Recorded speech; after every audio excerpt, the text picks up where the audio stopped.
नमस्कार, ADB news में आपका स्वागत है। आपके साथ मैं हूं जफर साजिद। खबरों में आज बात करेंगे अलीनगर प्रखंड के बारे में। अलीनगर प्रखंड मुख्यालय में क्या क्या सुविधाएं हैं, क्या क्या परियोजनाएं हैं, नई नई परियोजनाएं हैं जिनसे नागरिक अवगत नहीं है। इन सारी परियोजनाओं पे बात करूंगा और आप लोगों को दिखाऊंगा कि कौन कौन सा ऐसा विकास का कार्य है जो आप लोगों को पता है और जो आप लोगों को पता नहीं है। आज हमारे संवाददाता ने बात किया अलीनगर प्रखंड के प्रखंड विकास पदाधिकारी श्री रघुवर प्रसाद सिंह से। उन्होंने क्या कहा अपने नागरिकों से, अलीनगर प्रखंड के नागरिकों से कि किन किन परियोजनाओं से नागरिक वंचित है। इन सारी चीजों पे उन्होंने बात की और उन्होंने बताया और सबको कहा कि अलीनगर विकास का जितना भी कार्य है प्रखंड से आके लाभ लें। क्या बताया उन्होंने, देखिए ये रिपोर्ट हमारे तरफ से। एडीबी न्यूज 7 सबसे तो पहले आपके चैनल एडीबी न्यूज 7 को मेरे तरफ से लाख लाख धन्यवाद कि आप समाज को जागरूक और सजग करने के लिए अपने पूरे तन मन धन से निकले हुए हैं। और आपका सवाल मेरे सामने यह आया है खड़ा होकर के समाज के आगे बढ़ाने की दिशा में कि इस प्रखंड के तहत सरकार के द्वारा कौन कौन सी योजनाएं चलाई जा रही है। समाज के द्वारा समाज हित में कौन कौन सी योजनाएं चलाई जा रही है। तो समाज हित के लिए सरकार और राज्य का ही गठन हुआ है। तो इसीलिए आप अपने चैनल के माध्यम से जो योजनाएं चलाई जा रही हैं लेने के लिए मुझ तक पहुंचे हैं, इसके लिए लाख लाख धन्यवाद देता हूं।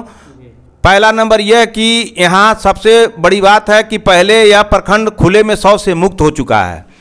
तो यहाँ जिसको अंग्रेजी में शॉर्ट फॉर्म में कहा जाता ODF, ओपन डेफिकेशन फ्री, मतलब खुले में शौच से मुक्ति। लेकिन सरकार ने देखा कि खुले में शौच से मुक्ति के क्रम में बहुत ऐसे गरीब गुरबा जो थे जिनके पास पैसा नहीं था, वो शौचालय नहीं बना पाए थे, तो वह बेचारे अगर शौचालय बना लिए हैं तो सरकार ने ये योजना चलाई है LBS जो लोहिया स्वच्छ बिहार अभियान फेज 2।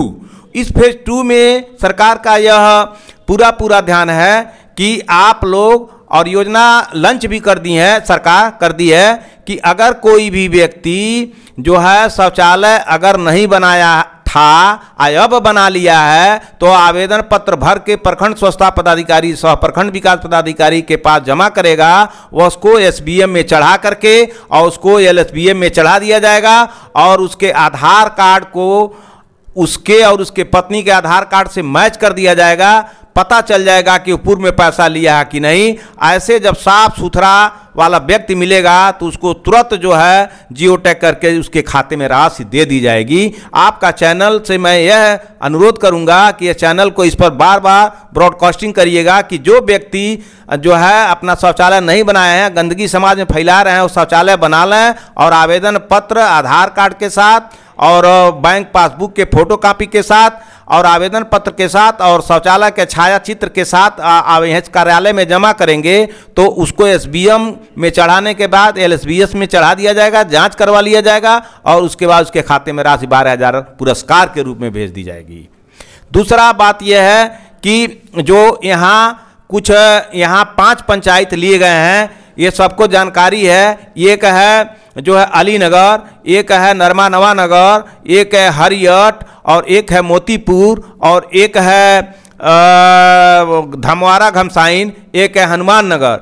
इन पंचायतों में ऐसी बात है, धमवारा घमसाइन नहीं, हरियट है और हरियट है, अधलोआम है, हनुमान नगर है, नरमा नवा नगर है, अलीनगर है और मोतीपुर है। ये सब पंचायतों को ले लिया गया है सेकेंड 2 में, फेज 2 में। इस फेज 2 का अर्थ यह हुआ कि इस पंचायतों में सफाई कर्मियों की भर्ती करनी है। वह सफाई कर्मी वार्ड सदस्य के वार्ड सभा लगाकर और इसकी सूची मुखिया को देंगे। मुखिया अपने ग्राम पंचायत के माध्यम सूची को अप्रूव करके प्रखंड विकास पदाधिकारी को देंगे और मुखिया अपने स्तर से एक आम सभा लगा करके जो है पर्यवेक्षक चयन करेंगे और देंगे। ये सब मिलकर के एक वार्ड में 2 सफाई कर्मी, एक रिक्शा चालक और एक पर्यवेक्षक, ये सब मिलकर के पंचायतों को साफ सुथरा रखेंगे। नालियों की सफाई, शौचालयों की सफाई, हाट बाजार की सफाई, जितने चौक चौराहे हैं उसकी सफाई, उसके लिए सरकार के द्वारा इन लोगों के खाते में, मुखिया के खाते में राशि चली आई है। उस राशि से सबके घरों में डस्टबिन दिया जाएगा, एक नीला और एक हरा, एक में जो है गीला कचरा और एक में जो सूखा कचरा रहेगा। और ये जो हमारे सफाई कर्मी हैं वह ठेला लेके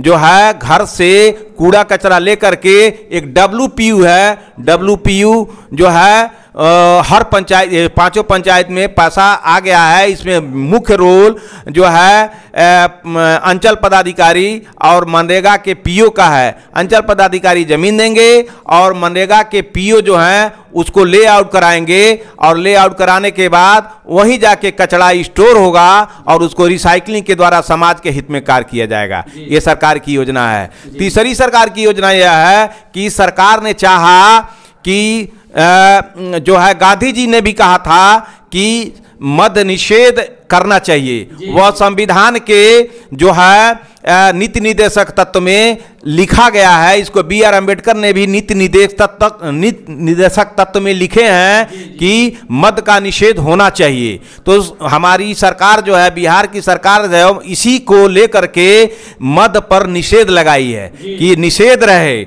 तो इस पर भी हम लोग काम कर रहे हैं। जहां भी हम लोग जाते हैं या पंचायतों के माध्यम से, वार्ड सदस्यों के माध्यम से, मुखिया के माध्यम से अवेयरनेस फैला देते हैं। चिट्ठियां जाती हैं कि कोई भी ऐसा हो तो मीटिंग लगा के, सेमिनार लगा के, गोष्ठी करके जो है आप समझाएं कि शराब पीने से कोई फायदा नहीं है।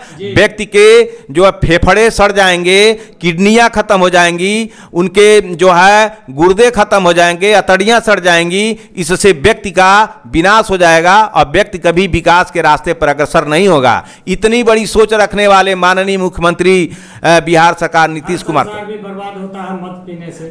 हर व्यक्ति जो नीतीश बाबू की सरकार ने जो जो विवाद होते हैं, तो मद निषेध के चलते पारिवारिक कलह, सामाजिक कलह, टोला टोली की कलह, पंचायत का कलह, राज्य का कलह, देश का कलह, सब कलह बढ़ते जाते हैं। इसीलिए लगाया गया कि मद निषेध, न कोई शराब पिएगा न दिमाग खराब होगा। और दिमाग जब तंदुरुस्त रहेगा तो कम ही बजट में उसका विकास हो सकता है। अगर दिमाग किसी का तंदुरुस्त नहीं रहेगा, स्वस्थ नहीं रहेगा, तो कितना ही पैसा दे दिया जाएगा तो उस पैसे से उसका विकास नहीं होगा। जिस तरह से एक बहुत बड़ा दार्शनिक प्लेटो ने कहा कि न्याय क्या है, उसी को माननीय मुख्यमंत्री बिहार सरकार ने अपनाया है। कहा कि पागल की अवस्था में किसी व्यक्ति को उसका सब सामान दे देना न्याय है। तो प्लेटो ने कहा कि नहीं, वह न्याय नहीं है। न्याय वह है कि जो कार्य करें, जिस कार्य से आपका भी हित हो और उसका स्वयं का भी हित हो, वही न्याय है। तो न्याय के क्षेत्र में यह सरकार काम करने के लिए मद निषेध को लाई है। हम लोग भी मद निषेध को करने के लिए तमाम तरह के चिट्ठी चपाटी के माध्यम से जनता को जागरूक कर रहे हैं। तीसरे बिंदुओं पर कि अनुसूचित जाति, अनुसूचित जनजाति और EBC के लिए मुख्यमंत्री परिवहन योजना चला है। इसमें मैं जब यहाँ ज्वाइन किया था तो 2 सीटें थी इस प्रखंड में जो है एम्बुलेंस के लिए, लेकिन 5 वर्ष बीत गए थे इस योजना को चालू किए, कोई नहीं पूरा किया। लेकिन मैं यहाँ आया तो दोनों एम्बुलेंस खरीदवा करके कोटा को 100% पूरा कर दिया। तो अभी जो है 6-7 मात्र यहाँ कोटा बाकी है, जिसमें SC 4, EBC 3, यही मिला के 7 हैं। अगर आपके चैनल से यही कहेंगे कि जो EBC और जो SC जिस पंचायत में कोटा पूरा नहीं हुआ है, यह चिट्ठी हम विकास मित्रों को दे दिए हैं और प्रखंड कल्याण पदाधिकारी को दे दिए हैं कि आप लोग अपने माध्यम से जिस पंचायतों में EBC का और SC ST का कोटा नहीं पूरा है, वो ऑनलाइन करके गाड़ी ले जाएं, 1 लाख रुपया का इनाम पाएं। बहुत बढ़िया।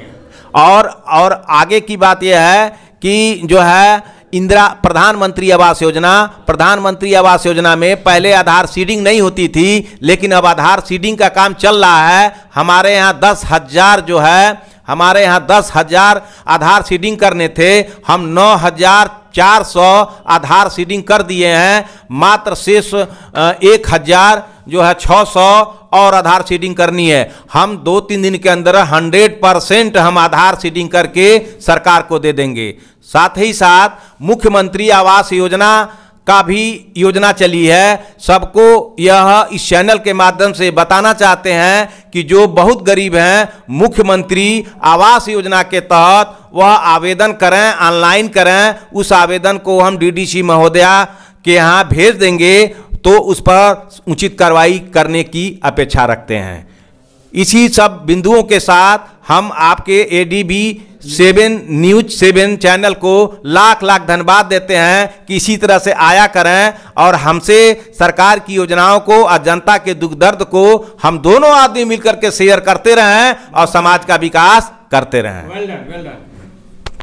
ये थे अलीनगर प्रखंड के वीडियो साहब, जिन्होंने सारी योजनाओं के बारे में समाज को अवगत कराया और सारी योजना को बताया कि समाज जागरूक हो और इनसे जुड़े। आके मैं अपने चैनल के माध्यम से ये दिखाऊंगा और आप लोगों को ये बताऊंगा कि वीडियो साहब क्या चाहते हैं। आके इनसे जुड़ें, सारी योजनाओं से जुड़ें और इनके सारे काम को पूरा करें साथ मिलजुल के। धन्यवाद। खबरों में बस इतना ही, हमें दीजिए इजाजत। नमस्कार। ADB न्यूज पर खबरों का सिलसिला जारी है, देखते रहिए और हमारे चैनल को सब्सक्राइब कीजिए और अपना खूब ख्याल रखिए।